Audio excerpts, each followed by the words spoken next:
नमस्ते और प्राचीन स्वास्थ्य में आपका स्वागत है। आज के एपिसोड में हम योग और आयुर्वेद के गहरे संबंध का अन्वेषण करेंगे। ये दो प्राचीन पद्धतियां एक दूसरे को खूबसूरती से पूरक करती हैं ताकि संतुलन, स्वास्थ्य और समरसता लाई जा सके। जहां आयुर्वेद जीवन का विज्ञान है, वहीं योग शरीर, मन और आत्मा को जोड़ने का अभ्यास है। साथ मिलकर ये एक संपूर्ण स्वास्थ्य दृष्टिकोण का निर्माण करते हैं। आइए जानते हैं कि आप इन पद्धतियों को कैसे अपनी दिनचर्या में शामिल कर सकते हैं। योग और आयुर्वेद एक ही सिक्के के दो पहलू हैं, जिनका समान लक्ष्य समग्र स्वास्थ्य है। आयुर्वेद आपकी विशिष्ट प्रकृति के आधार पर संतुलित जीवन शैली के लिए ढांचा प्रदान करता है, जबकि योग आसन, प्राणायाम और ध्यान के माध्यम से शरीर और मन को सामंजस्य में रखने के साधन प्रदान करता है। दोनों ही प्रणालियां प्रकृति के साथ तालमेल बिठाने, शरीर की आवश्यकताओं को समझने और प्राचीन ज्ञान के माध्यम से स्वास्थ्य बनाए रखने और रोगों को रोकने पर केंद्रित हैं। जिस प्रकार आयुर्वेद आहार और दिनचर्या को प्रत्येक दोष के अनुसार अनुकूलित करता है, उसी प्रकार योग को भी आपकी विशिष्ट प्रकृति के अनुसार व्यक्तिगत बनाया जा सकता है। वात प्रकार के लोगों के लिए बालासन, बाल मुद्रा और ताड़ासन, पर्वत मुद्रा जैसे स्थिरता और शांति देने वाले आसन चिंता को कम करने और स्थिरता बढ़ाने में सहायक होते हैं।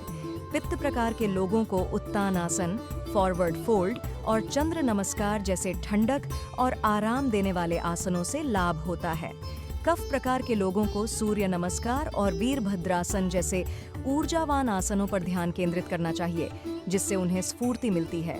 दोष विशिष्ट योग अभ्यास संतुलन बनाए रखने और दोषों के बढ़ने से रोकने में मदद कर सकता है। प्राणायाम या श्वास नियंत्रण योग का एक अनिवार्य हिस्सा है, जो सीधे हमारे दोषों को प्रभावित करता है। प्रत्येक श्वास तकनीक शरीर पर अलग अलग प्रभाव डालती है। उदाहरण के लिए, नाड़ी शोधन, वैकल्पिक नासिका श्वास सभी 3 दोषों को संतुलित करता है और मन को शांत करता है। कपालभाति प्राणायाम ऊर्जावान और विषहरणकारी है, जो कफ के लिए आदर्श है। शीतली शीतल श्वास पित्त के लिए लाभकारी है। यह शरीर की गर्मी को शांत करता है और क्रोध या निराशा को कम करता है। इन श्वास तकनीकों को अपने अभ्यास में शामिल कर आप अपने आंतरिक संतुलन को सीधे प्रभावित कर सकते हैं और अपने शरीर की प्राकृतिक चिकित्सा प्रक्रियाओं का समर्थन कर सकते हैं। योग और आयुर्वेद को अपनी दिनचर्या में शामिल करने के लिए छोटे प्रबंधनीय कदमों से शुरुआत करें। अपने दिन की शुरुआत अपने दोष के अनुरूप योग सत्र से करें। इसके बाद एक छोटा प्राणायाम अभ्यास करें। अपने आहार को आयुर्वेदिक आहार दिशा निर्देशों के अनुसार संरेखित करें और ध्यान या माइंडफुलनेस का अभ्यास करें, ताकि आप अपने आंतरिक आत्मा से गहरा संबंध बना सकें। याद रखें, निरंतरता महत्वपूर्ण है।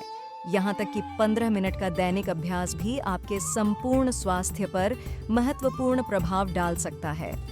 योग और आयुर्वेद प्राचीन पद्धतियां हैं जो आज की तेज गति वाली दुनिया में भी गहरे स्वास्थ्य लाभ प्रदान करती हैं। इन दोनों प्रणालियों को मिलाकर आप शरीर, मन और आत्मा में संतुलन और सामंजस्य प्राप्त करने के लिए एक शक्तिशाली उपकरण का निर्माण करते हैं। यदि आपको यह एपिसोड सहायक लगा हो तो कृपया लाइक करें, सब्सक्राइब करें और कमेंट में साझा करें कि आप योग और आयुर्वेद को अपने जीवन में कैसे एकीकृत करते हैं। हमारे अगले एपिसोड में हम ध्यान मास्टरी और आंतरिक शांति पाने के आयुर्वेदिक दृष्टिकोण पर गहराई से चर्चा करेंगे। तब तक संतुलित रहें और आशीर्वादित रहें। नमस्ते।